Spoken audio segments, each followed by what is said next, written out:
मुल्तान में डिवीजनल इंतजामिया ने शहरियों के देरीना मुतालबे पर अमली कदम उठाते हुए कचहरी में नया पार्किंग प्लाजा फाल कर दिया।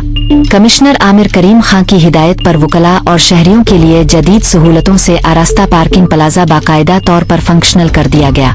कमिश्नर आमिर करीम खां ने कचहरी चौक और पार्किंग प्लाजे का दौरा किया, जहां उन्होंने इंतजामात, सफाई और ट्रैफिक मैनेजमेंट के इकदामात का जायजा लिया। उनका कहना था कि पार्किंग प्लाजे के क़याम से ट्रैफिक के बहाव में बेहतरी आएगी और शहरियों को दरपेश मुश्किलात में वाज़े कमी मुतवक्के है।